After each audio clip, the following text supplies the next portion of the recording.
ఇంతకుముందు మునిపెన్నడు మనకు తెలియని విధంగా ముఖ్యంగా తెలుగు సినిమా రంగంలో భూతశుద్ధి వివాహంతో వార్తల్లోకి ఎక్కింది సమంత రూత్ ప్రభు. మొత్తానికి డిసెంబర్ 1వ తారీఖున డైరెక్టర్ రాజ్ నిడుమూరిని అతి కొద్ది మంది సన్నిహితులు కేవలం కుటుంబ సభ్యుల సమక్షంలో ఈషా ఫౌండేషన్లో అమ్మవారి ముందు భూతశుద్ధి వివాహం చేసుకుంది. ఎప్పుడైతే తన పెళ్లి చేసుకుందో తనకు పెళ్లికి సంబంధించిన ఫోటోలను షేర్ చేస్తూ మరోపక్క ఈషా ఫౌండేషన్ వాళ్ళు కూడా సమంత మరియు రాజ్ నిడుమూరులు భార్యాభర్తలుగా లింగభైరవి అమ్మవారి సమక్షంలో భూతశుద్ధి వివాహం జరిగింది అంటూ వాళ్ళు పెట్టిన పోస్ట్ కూడా ఆసక్తికరంగా మారడం మాత్రమే కాదు, భూతశుద్ధి వివాహ ప్రక్రియ గురించి అందరూ నెట్టింట్లో తెగ వెతికేసుకుంటున్న వైనం.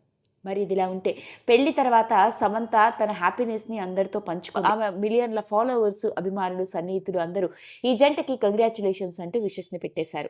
మరోపక్క రాజ్ నిడుమూరు వ్యక్తిగత జీవితానికి సంబంధించిన విషయాలు కూడా ఆసక్తికరంగా మారాయి.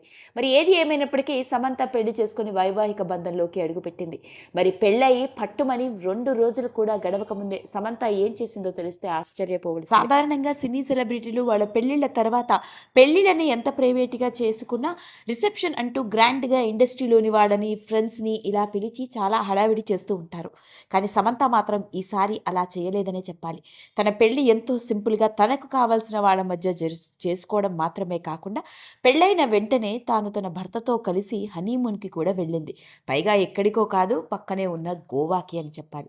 ఇక గోవాలో కావాల్సినంత టైం స్పెండ్ చేసి భర్తతో వెనక్కి తిరిగి వచ్చిన సమంత తన పెళ్లి రోజు తన పెళ్లి మూమెంట్స్ని ఎంజాయ్ చేయడం, తన పెళ్లి మూమెంట్స్ని కొత్తగా పెళ్ళైన జంట ఇక భర్తతో వెనక్కి తిరిగి వచ్చిన సమంత ఏం చేసిందో తెలిస్తే ఆశ్చర్యపోతాం. సాధారణంగా పెళ్ళైన కొంతకాలం పాటు అన్నింటినీ మరిచిపోయి తమ మ్యారీడ్ లైఫ్ని ఎంజాయ్ చేస్తూ ఉంటారు. కానీ సమంత విషయంలో మాత్రం అలా జరగలేదు. అలా హనీమూన్కి వెళ్ళి రావడం మాత్రమే కాదు, వెంటనే తన పెండింగ్లో ఉన్న అసైన్మెంట్స్ని కూడా తీసుకుంది.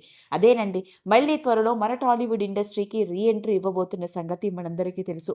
నందిని రెడ్డి దర్శకత్వం వహిస్తున్న మా ఇంటి బంగారం అన్న సినిమాతో మళ్ళీ మన టాలీవుడ్ ఇండస్ట్రీకి రీఎంట్రీ ఇస్తోంది. ఇలాంటి నేపథ్యంలోనే పెళ్లి చేసుకుంది, మళ్ళీ తన ప్రొఫెషనల్ లైఫ్ని కూడా మొదలుపెట్టేసింది. అందుకే ఇటు పర్సనల్ లైఫ్ని అటు ప్రొఫెషనల్ లైఫ్ని రెండింటిని బ్యాలెన్స్ చేస్తున్నట్లుగా సినిమా షూటింగ్లో పాల్గొంటూ లెట్స్ గో అంటూ ఆవిడ పెట్టిన పోస్ట్ ఇప్పుడు నెట్టింట్లో ఆసక్తికరంగా మారింది. సమంత ఏ విషయం పెట్టినా నెట్టింట్లో ఎంత పెద్ద సెన్సేషన్ని క్రియేట్ చేస్తుందో మనందరికీ తెలుసు. అలా ఈవిడని ఫాలో అవుతున్న మిలియన్ ఫాలోవర్లు కావచ్చు, ఎవరైనా కావచ్చు, సమంత పెట్టిన పోస్ట్కి తప్పకుండా రెస్పాండ్ అవుతూ ఉంటారు. అలా ఎప్పుడైతే ఈ పోస్ట్ పెట్టిందో ఇంకొకసారి సమంత గురించి, ఆమె డెడికేషన్ గురించి మాట్లాడుతూ కంగ్రాచులేషన్స్ అంటూ విషెస్ని పెట్టేస్తున్న వైనం. అదండి అసలు సంగతి. అలా మొత్తానికి సమంత 2వ పెళ్లి చేసుకుంది. పెళ్ళైన వెంటనే తన భర్తతో కలిసి ఉండాల్సిన సమంత అలా కాకుండా మళ్ళీ తన ప్రొఫెషనల్ లైఫ్ని స్టార్ట్ చేసి సినిమా షూటింగ్స్లో బిజీగా ఉండడం కూడా చూస్తున్న వాళ్ళందరినీ ఆశ్చర్యానికి గురిచేస్తుంది. వీడియో కనుక మీకు నచ్చినట్లయితే లైక్ చేయండి, షేర్ చేయండి, సబ్స్క్రైబ్ చేసుకోండి. మరిన్ని వీడియోస్ కోసం పక్కనే ఉన్న బెల్ ఐకాన్ని నొక్కడం మాత్రం మర్చిపోకండి.